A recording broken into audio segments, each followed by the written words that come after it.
Hi, everyone. Happy New Year. Thank you so much for joining us today. If you would take a moment just to say hi in the chat. We love to see where everybody's joining from. Get a little geographical representation out there. It's always awesome. This is SoDA Series Live, which is a collaboration between Adobe and SoDA, the Society of Digital Agencies. And our goal here is really just to share some of the insights and learnings from the community with you, and maybe help you glean some nuggets of information and inspiration to help you along your own creative journeys. So thank you so much for being here with us. I'm Kristen Bell on the strategic development team here at Adobe, and this is Tom Beck. Hey, Tom. Hey, everyone. Kristen, it's great to see you. Good to see you. Tom is executive director at SoDA, and this is a great collaboration that we have and partnership that has been in place for a number of years now. So we really appreciate it. We're excited to get started. So we're just going to jump right in. So I'd love to bring on Talon Wadsworth. Hey, Talon. Hey, you two. How are you? Everybody in the chat. Happy I'm New doing Year. well. Good. Happy Good New to Year see to you you. too. I like the New Year's face. I was gonna say, like, new look, new rocking the new look for the new year. Good, man. That's Thanks. good. Thanks, It's Tom. amazing. So Talon is a principal designer at Adobe and has been involved in a number of our product design initiatives here, some super exciting things. And he's just a really great conversation partner. So he leads our conversation, and we love working with you. So thank you, Talon. I love working with this. Again, I get to work with the two of you, and I get to talk about design with really talented people. Not much I like better than that. So. Amazing. I'm sharing it with the rest of the community. So that's a big benefit here today. Yeah. So Tom, would you like to introduce our guest for today's conversation? Yeah, absolutely. And thanks again, everyone, for joining us. And I'm happy to introduce Facundo Santana. Facundo is a co-founder and managing partner at Basement Studio in both Mar del Plata in Argentina and LA. They're newer members in the SoDA community, and we've been thrilled to add Facundo and his team. You'll come to learn they're a really great and interesting and talented mix of digital design and creative digital product, as well as digital labs. Very, very smart and talented group. And thank you for being with us today, Facundo. We appreciate it. Thank you guys for having me. It's a pleasure. Yeah. And then for the rest of you on the phone, just from a logistical perspective, Kristen and I will drop off camera, but we'll be available in the LinkedIn chat or comment thread. So if you have questions or observations based on the discussion, we encourage you to post those. We will get questions to Talon in due course over the conversation, but we look forward to interacting with you there. Have a great conversation, everyone, and we'll see the rest of you in LinkedIn. Thanks, Tom. Thanks, Kristen. Facundo, it's great to see you again. Thanks for joining the conversation.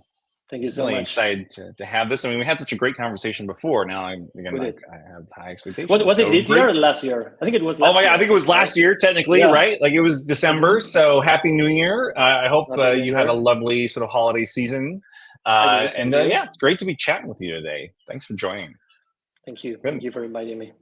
Hey, well, first, let's just like set some of the context, some of the background here. Tell us a little bit, kind of introduce yourself. Tell us a little bit about your creative journey, like you know how you got into design and how you ended up where you are now.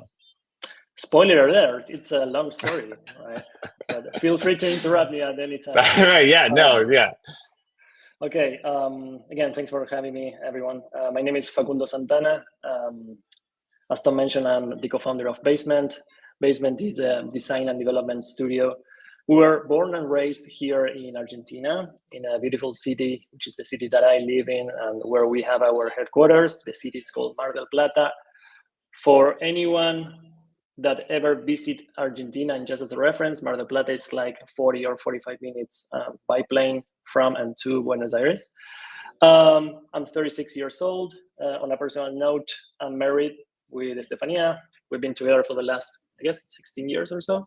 Nice. So she has a lot of patience, as you can tell. And last year actually was a big one for us.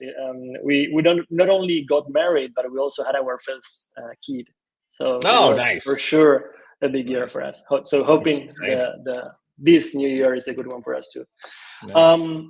Okay, let's jump into my creative journey. To do that, we'll have to rewind like 25, 26 years. So let me take you back to Let's go back. 1998. Days of Flash, the days of Flash, maybe. Yeah, exactly. Flash, Macromedia, The early days of the web. Good exactly. times. Good times. Exactly. Yeah.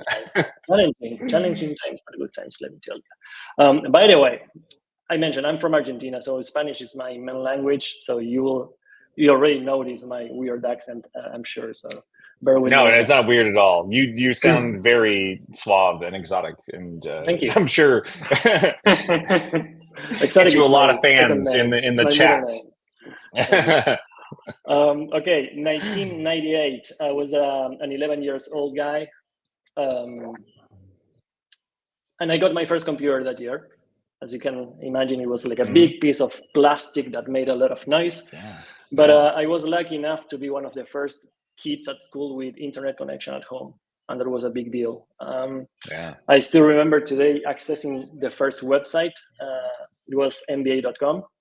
I used to play a lot of basketball by that time, and it was completely first overwhelming, and I was also like, it blew my mind away, right? I would like, what is this, right? How is this even possible? And I remember a few days after that, going to a friend's house, and he was doing something weird at his computer that to me looked like science fiction at that time. And when I asked, hey, what are you doing? I'm building a website, he said. I was like, what? Is that possible? So you can build a website? If you can do it, anybody can build a website? Yeah. So that night, my journey into learning how to design and code a website literally started.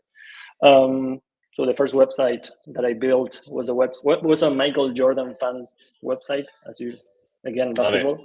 Yeah, and then, assume you were a Bulls fan at that time. It's good course. era for the I'm still a Bulls fan, right? I grew up in Utah, so I'm a Malone and Stockton fan, and so I hate you, then. I mean, talk about like I watched Jordan live shut down the playoff and championship dreams of the Jazz multiple times. So, amazing. So yeah, I kind of obsessed with designing and building a website, and I literally translate every single relevant topic to me into a website. So I built websites for Pink Floyd, The Simpsons, Harry Potter, more basketball, technology, you name it. And then a few years after that, when I was 13 years old, I started what at that point was my first business, right, quote unquote, with a friend of mine from school. So we started to sell web design and development services. Of course, friends, family, right, were the first crazy enough to give us money, but we were getting our first little money, right? Which was very, very nice to us. And we felt like two important entrepreneurs at that time, but we were just two kids playing. So then I started college. I, of course, studied graphic design, and while being in college, I had the chance to get my first real job as a design intern for a small studio here in my city. And that studio at that time, which was not usual, let me tell you, at least here in Argentina, they were already exporting services to the US. And that was another thing that also not only blew my mind away, but also opened a lot of doors for me. Yeah. So that day, when I got this job, I literally understood that I could target the world as my market, potentially, right? That was also another thing that opened my mind. Then I worked for several different companies. I also founded a few different studios. I led design teams for multiple companies. I failed like many times, and I will continue failing because I love building things. And all that experience of sleepless nights and websites of all sorts took me to where I am today. Nice. You know, it's so fascinating. As I found this home at Adobe in my work over the past 13 years, there's a feeling that I've had in this sort of like about access to tools. right? Or access to information, and also then access to tools to as a motivator, right? As a way to unlock, right, this drive towards, translation or communication, right? And I think in all of the designers that I'm interested in, that I've ever met, in my life, like that's a common factor, right? That there is just this, like, oh, well, there's this tool, I can try this. What can I do with this? Where is this going to? And then the path to which, like, just that drive, to utilize tools to grow and to communicate, right, is such a factor, in a lot of creatives, sort of trajectories and careers. Yeah, let me tell you that in Argentina, we have less opportunities to accessing the latest tools. Yeah, right? Yeah. So I guess that also adds or give us extra tools that at some point, if you can capitalize those, that will add you value, like on top of your experience. So it's challenging, but at the same time, it's positive, I guess. Yeah, again, that's such a fascinating sort of point that you're making, because again, I think, for a lot of designers, especially if you grew up in the US, again, I wasn't really exposed. I didn't know that there was a job called this, or that I would be doing this when I was in junior high and high school. But there was the same drive to, I think, communicate across different mediums, but the level of access and exposure that came via the web, right? And the tools that shaped the early web and continue to shape the way that we communicate today, right? That impact just like can't be understated. And then removing yourself and going outside it again, it's like even outside the US, there to Argentina, like, so that's such a formative moment. Like, here you are, you have access to something, you're being exposed to something, and that is like breeding kind of in you this drive to create that first website, to know that you could do that, like, here you are removed from maybe where things might be happening, but now, like, you can participate, you can be you can take an active role. Exactly. It's really, you can be the one really fascinating, building, not just consuming content from others, right? No, I that's been so fascinating to watch the trajectory of the web to being this very like open platform, to being now kind of like closed into these social media platforms, or these sort of like technology platforms. And there's definitely, I've heard a lot of people talking recently about kind of the loss of that just sort of wealth of exposure. Like, you could come across anything, out there on the web. Feels a little more. I literally built my whole life around the web. Right. Because I never ever had a different job rather than being a designer and being involved with the web. So that's everything that I did for my life. I'm not saying that I'm really good at it, no, but I lived doing this my whole life since it was a motivator, 13, right? Yeah, definitely. I mean, do you think there is something about the inherent in the technology or in the tooling that was the motivator for you? Like, what was it about that when you saw, like, oh, was it about, I want to make a website, or was there something that you found also in using the tools to create the websites that led you down different paths? I think it was more on the, I want to build things side of things, right? So I want to create things. I remember being a very young kid and like destroying my toys so I can just rebuild it again, right? Put it again together. So I think there's something that has been with me my whole life, which is around building, right? I discovered the web, but potentially if I hadn't had that internet connection when I was 11 years old, and then I step into something different, I may be building something different today. Right? Of course, I fall in love with the technology, and at some point you have to be in love with the technology if you're gonna be building websites your whole life, right? But let me tell you that I'm not like a very geek guy. I'm not that very into tooling. I don't know how to perfectly use any tool at all. I'm not good at using tools, right?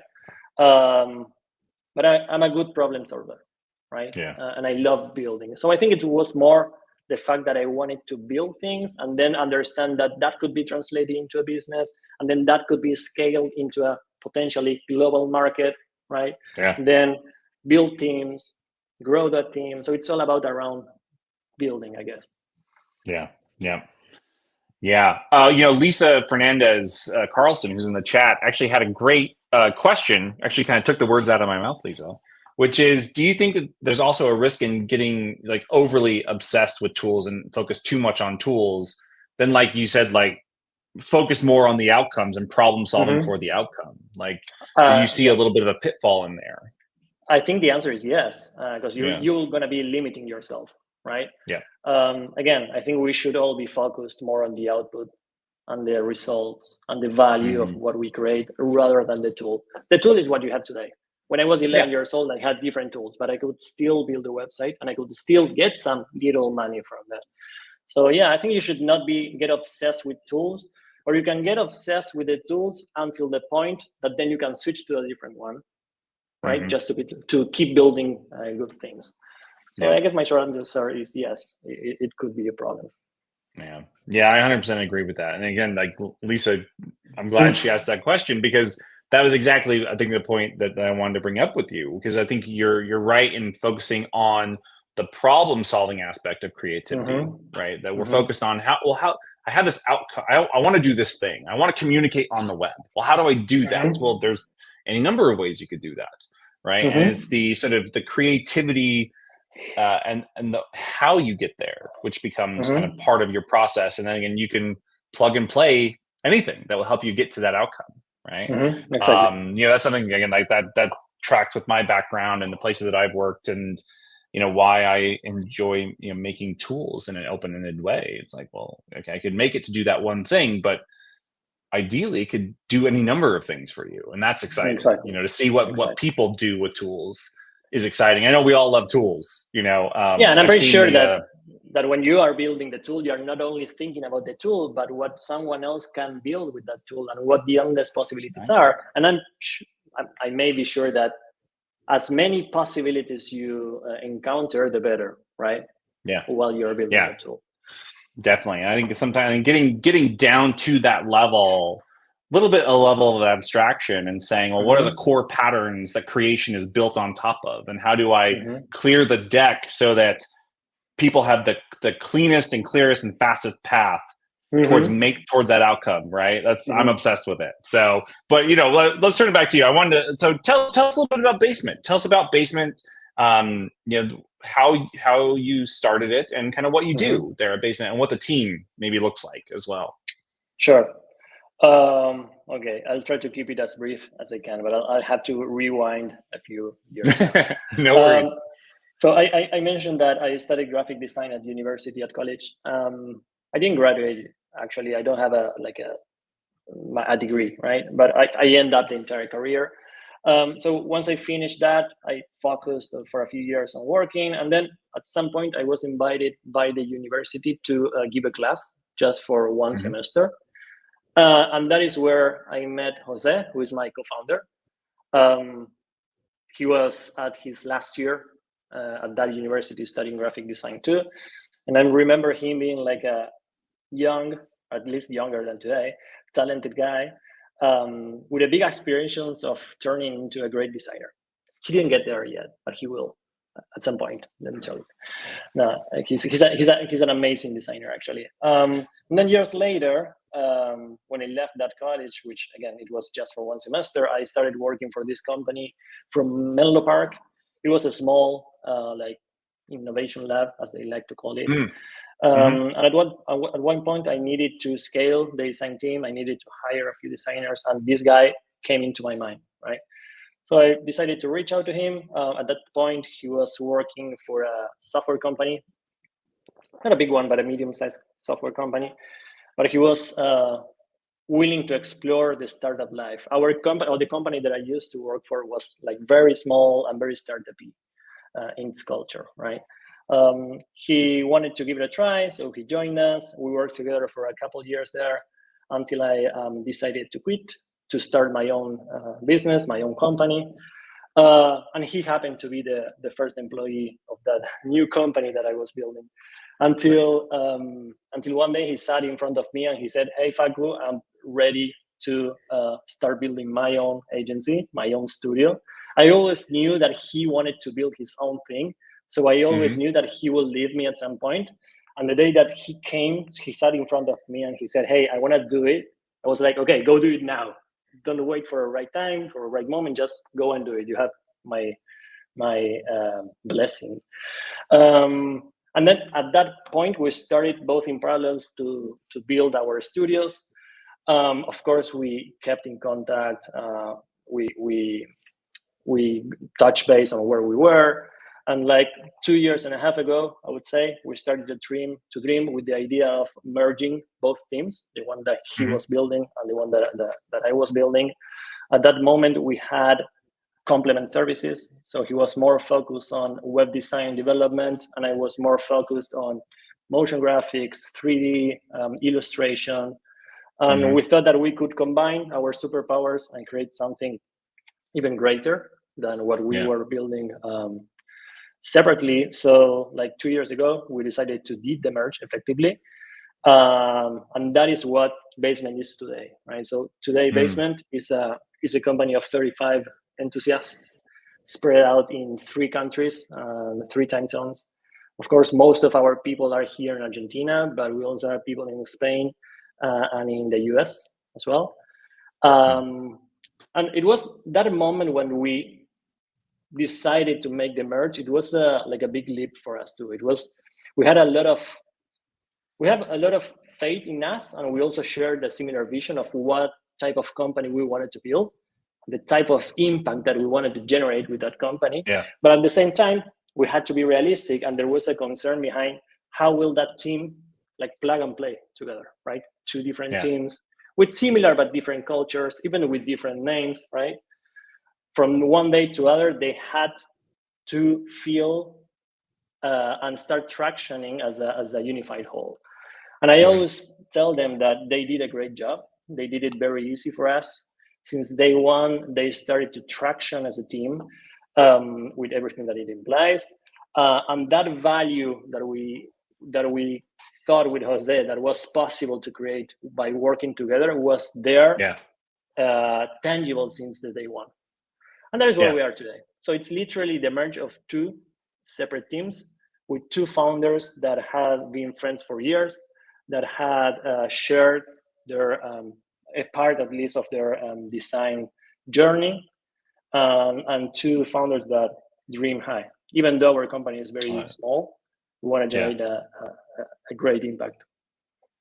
I love that. And I keyed in on a word that you used. I thought was really maybe fascinating, but also very telling. You called them enthusiasts, not designers. You called them enthusiasts. Tell me about that. Tell me about what made you, what does that word say to you? Like, what is that? Like, tell me about that word. Thanks for recording that out, and thanks for bringing that word. I think it's a word that truly represents us, and it's very much aligned with our values, right? With who we are, with our DNA. So our values are 3 as a company. It's pushed together as a team, being fueled by passion, and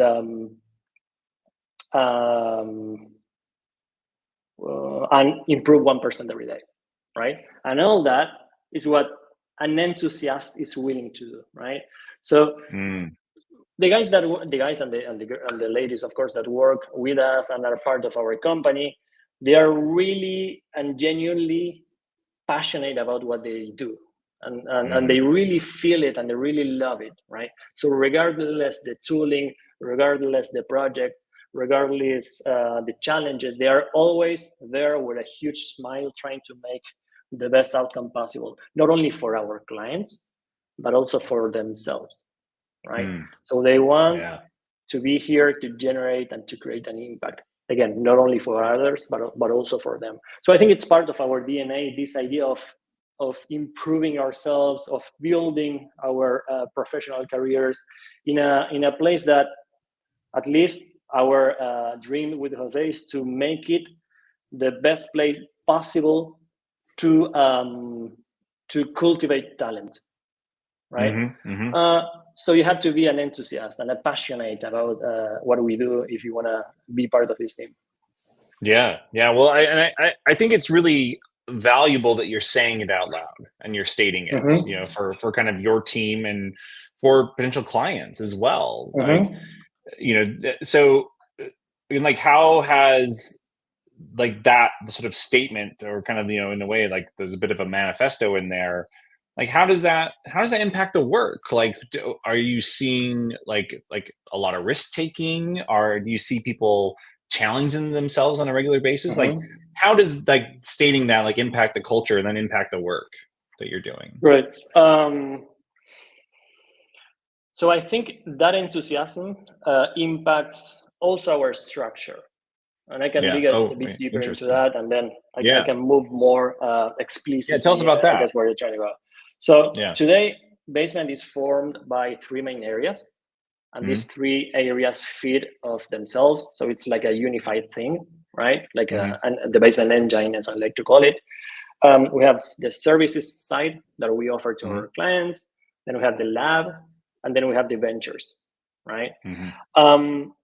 So on the services side of things, today, our main market are technology companies, but we also love and are very inspired by working with creators, with retail brands, and with entertainment industry as well. We work with some of the world's most exciting tech startups today. We generate a great impact for them, which is amazing. But there are also some things that we will love to do for our client partners that maybe we don't have those clients today, or our clients don't have that necessity at the moment, right? So we take the time, and we, since we are enthusiasts, and since we have like this flame inside us that it says, hey, let's do things, let's build amazing stuff, we also invest a lot of time, effort, and resources into experimenting things, right? And that is where our lab comes from. I guess we'll dig deeper into the lab later, so I'll save the details for that. And then we have the third area, which is ventures, which is where we start to incubate products internally. And we also start to allocate capital into other enthusiast entrepreneurs, if possible, at their early stages. So I guess we framed and we build our engine here at Basement to support this culture of creation, right, and experimentation. So yeah, it affects everything that we do. It affects every touch point that we have with our clients, with ourselves as well. How we frame our day to day is marked by this idea of creating and loving what we do. Yeah. Of course, it may it may sound too romantic, right? But at some point, it is true. It's aspirational, right? Like, I mean, you again, like similar to what we were saying about when you're sort of stating your ideals or your DNA, right? The sort of like the thing that drives you, right? The ways in which it can motivate others. It can attract talent, right? Like people see something like-minded in that. I know that's why I went to the first design studio I worked for. Like there was something in the way that they operated and the way their approach to design practice that was attractive to me. It resonated, so I wanted to be there, right? So there is that. And so I think, we'll dig into the labs here in a second, but I wanted to sort of say, like, again, like you're building a company. So how do you see, again, your sort of services that you offer and sort of, again, this sort of aspirational drive to create something yourselves and put that out there into the world and to experiment? Like, do you see that? I mean, you're doing it. How does it impact your business? How does it impact, the clients that you're attracting? Like, is it part of that story too? If I'm out there looking for someone and I say, well, again, I could go to this studio and they're offering kind of the core services that I'm looking for, but maybe this other group might give me something unexpected and something I might not know that I'm even looking for yet. Right? So how does that story, that sort of aspirational story, and the drive to create kind of these different models for running a business, like how does that impact the clients and the client side of the business? That's a good question. So it doesn't only impact it because they are coming to us to get something in exchange, but also this will to experiment and to invest a big portion of our time into doing the things that we do through the lab. It also opens us doors to get in front of clients that maybe never heard about us, right? With amazing things that we can build. So we kind of put the necessity in their hands to build these type of things with us, right? Yeah. It starts, of course, with us wanting to build a certain type of experience, then learning how to build it, then validating the process, validating everything that is needed from the project life cycle, and then putting it in front of our clients or our audience and see how it goes, right? And let me tell you that the experience told me that we close a lot of business because we showed them the value that we can create through experiences that are not the common experiences, right? That may be a bit more experimental or merging different technologies or rendering 3D things on the browser, creating immersive experiences with rich interactions. Of course, at the end of the day, you'll have to do what the client needs, not just what the client says, right? We try to guide the client through what they need to help them understand what they need, because most of the time they don't know what they need. They just know the output that they want to get, right? They want to, I don't know, double the top line revenue or whatever. It's our commitment with them to help them identify what they really need and then present the best solution possible to that goal, right? But let me tell you that experimenting and exploring a lot of things also give us a lot of tools to present solutions and alternatives to our prospects. And it's been opening a lot of doors for us. And it also let us work with some companies that we've been dreaming of working and create amazing projects with them. So it was, it is an amazing thing to do. But you have to be, you have to first being constant with that, and then structure the company in order to support having a lab division. Just to give you one insight, during 2023, we invested from our total B-level hours possible from our team structure. We invested 20% of those hours into experimenting through the lab. Wow. And that's a lot. That's significant. That's a lot. Yeah, that's significant. It's a lot of potential revenue for us that we decided to invest, right? I mean, does it translate like directly on the other side? Like you're seeing, you're anticipating that you're investing this time and this energy here. Are you like, what kind of impact are you expecting? Are you planning for that? You're saying, okay, because in the digital space it is so dynamic, right? The experiences that people have, right? A new device, a new interaction type. Again, are you kind of planning out for a payoff on that? Like later, down the road, year, 2 years, 3 to 5 years. Are you thinking that far ahead in terms of your planning for the resourcing? Yes, and also in this dynamic industry that we are, if you want to be like a referent as we want to be, you have to constantly be not only polishing your services, right, but introducing new techniques, new technologies, new outcomes. So I would say that for a company that that we say that we exist to push the boundaries of what is possible, and it's like a phrase that it's already in my mind. So we exist because we want to push the boundaries of what is possible to create digital experiences that matter. It is not just a choice, but a necessity to invest in innovation and creativity, right?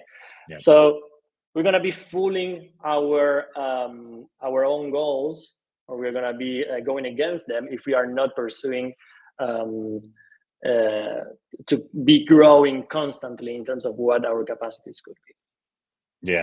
No, great point. And it makes me think about, from my experience in working in studios and agencies, that again, I think one of the things that maybe a lot of people might not be aware of kind of out there in the world is that the market is continually changing and shifting kind of based on these new technologies, right? And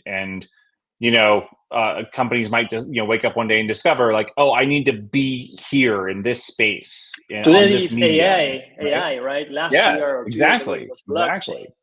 Yeah, and you have to adapt. And so that's, I think that's the point that I wanted to make here for everyone, is that I think especially if you're running a studio or an agency, that you have to be constantly adapting. I mean, you could do. I have some mentors that have been kind of doing their thing in kind of a certain space for a long time, and they're amazing at it, so they're the best, right? So you go to them if you want that specific thing. But for a lot of the people out there in the design world, like you need to evolve and you need to change and you need to understand kind of where the people are going, so and you can also be on the same prepare. space. You can be on the same space for years if you want to. Yeah. Right. But it should be exactly. improving your practice. If not, you're dying. Right. Yeah. We are on 100%. the tech industry. So. Yeah. Well, tell us a little. Dig into labs a little bit. Tell us. And you said that about 20% of your overall kind of energy is being sort of focused on labs. So tell us about the kind of the program that you run there with the labs and what it's really targeted at, and maybe give us an example of a project that you've been working on recently. Yeah, I have many examples. So as I said, through the labs, which is this third area or division within Basement, we invest a lot of energy, time, and resources at all capacity to explore not only emerging technologies or new technologies, but also we explore new methodologies and new ways of doing what we do. We also iterate on service concepts, we iterate on potential products.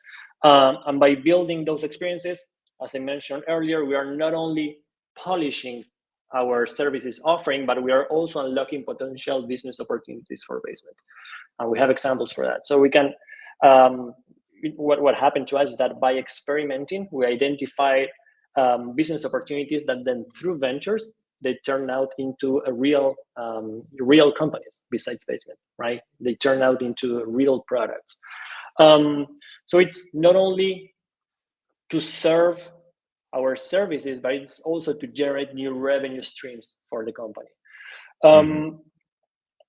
It's also great for nurturing our talent, right? Getting great talent is not an easy task. We really admire the talent that works at Basement today. We deeply care about them, of course, with the possibilities that we have, right? But we really put 100% of our effort into trying to generate the best space possible for them to shine, right? So it also, by experimenting through a labs division, it also helps them build their career paths, which is something that is very important to them and to us too. Develop and identify new skill sets. There's also this possibility of experimenting without boundaries, without having literally someone tell you what to do and why to do it that way. You can freely experiment, and then we'll see what that thing that you experimented, where that could add value. We have a repository of about around 70 different small experiments that developers did. It's accessible for anyone to use. We can share some links afterwards. So you can go and just freely use it for your own personal projects if you want to. And we also do the same with our client projects, right? And it also helps us attract new talent, right? Because let me tell you, when I was a designer for other companies, I always dreamed of having a space to improve my practice, right? To do whatever I want to do with the tools that I have at that moment and to grow on my career path. Of course, you have to set the boundaries for that, and you have to, or the founders or the company owners or whoever, they have to, it is a commitment that we have with our team members, right? To allocate portion of our revenue or potential revenue into experimenting. But that way we are developing our creative muscle as a whole. So I have some good examples of things that came out of the lab that to me at least are very interesting. So I think it was last year or the year before, we did, our design team wanted to learn how to design a typography from scratch, right? They've never designed a typography. So they presented that challenge to who was leading the design team at that moment. And he created like a program for them. And he taught them how to design a typography and how to craft a typography from scratch. The entire design team designed their own typography, each individual member, even also members from other divisions at Basement decided to create their font as well. And then we thought it would be cool to create a website, like a storefront, to actually sell those fonts, right? Oh, wow. So we also built a website to sell those fonts. We also experiment with some 3D stuff and some new technologies on that website.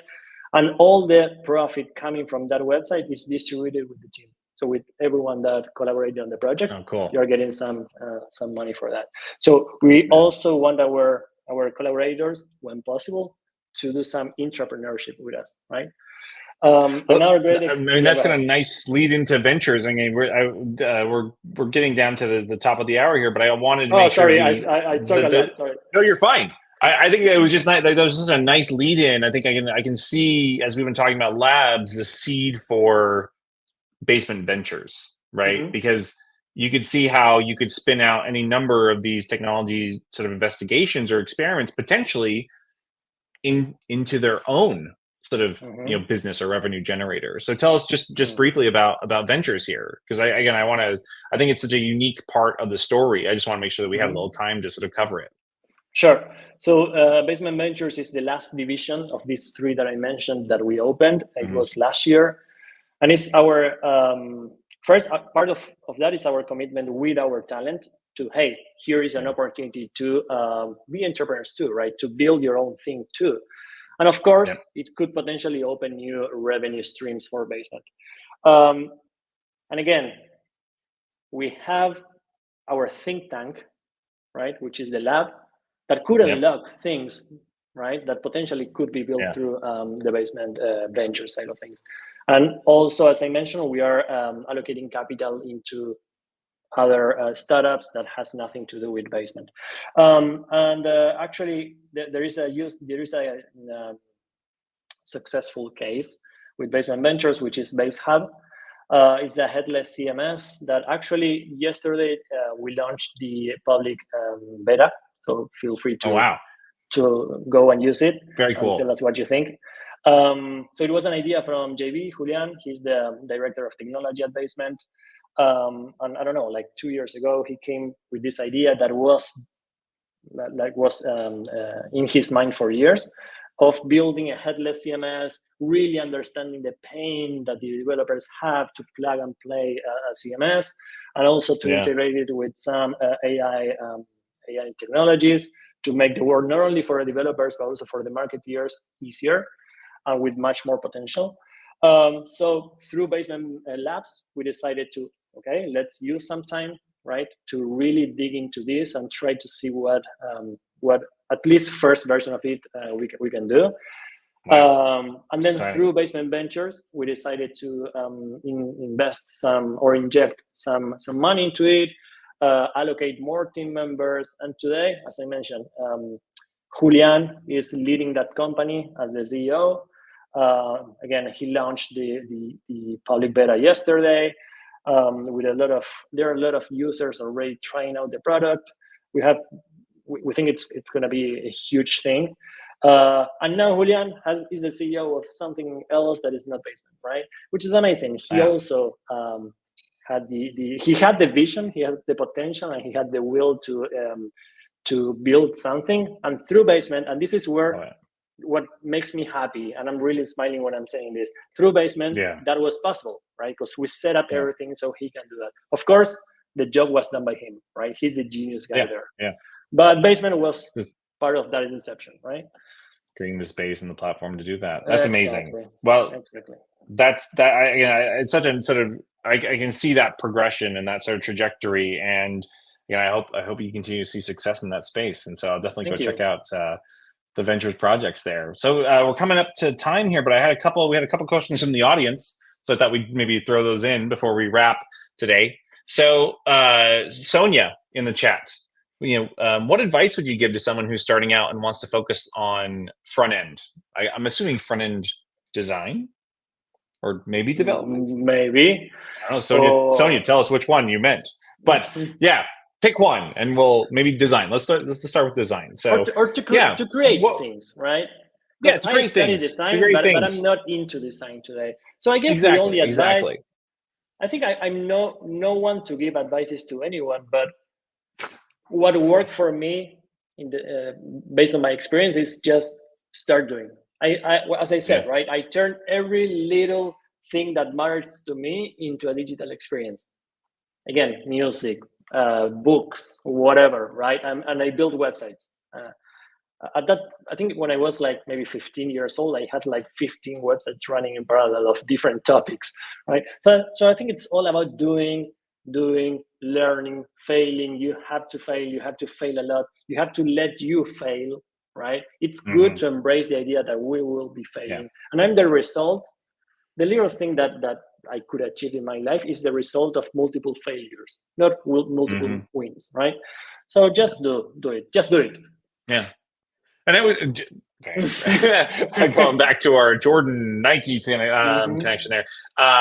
Yeah, I mean, just to sort of add to that too, I think also doing it in a deliberate way, understanding like, what do you want the outcome to be here, instead of be creating and be building with a deliberate outcome in mind. And I think the more you can do that, you can build on those successes, for a longer tail trajectory, right? If you're doing things and you're building on your skill sets and you're learning and you're growing and you're doing that with an outcome in mind, more likely than not only will you maybe end up there, but you might discover new things along the way. Yeah, and if you are true to yourself, things will happen, right? Yeah. If you are true to yourself, if you care about what you do and you really love and enjoy doing whatever you do, you can be a dentist, you can be a designer, you can be whatever, right? If you deeply care about it, then the outcomes will come. It's all about doing. Great statement to end on. Thank you, Facundo, so much for being here. We'll wrap up with Tom and Kristen coming back to say farewell. And thank you so much. Such a pleasure, Facundo. Thank you for having me. Appreciate your time. It was a pleasure. Yeah, thank you, Facundo. I love the fearlessness. And just your just do it approach. So yeah, that was really awesome. Absolutely. And I really appreciate too the commitment on the lab side. I've worked with lots of agencies who, they talk about labs and they do it occasionally, but it's more of an afterthought. And, I think you guys have done an incredible job sort of really building that into the business model and to the DNA of the company. So very, very cool. Yeah. Thanks for sharing your story. So everyone with us still, we will be back again next month, February 29th, same time here, same location. And we'll be having a discussion with our friends at Work & Co. So we hope you can join us there and stick around. I have a colleague hosting an event at the top of the hour about Adobe Express and their work with Sprinkles Cupcakes. So stick around for that if you can. Okay, thanks everyone. Awesome. Thanks everyone. Have a great day.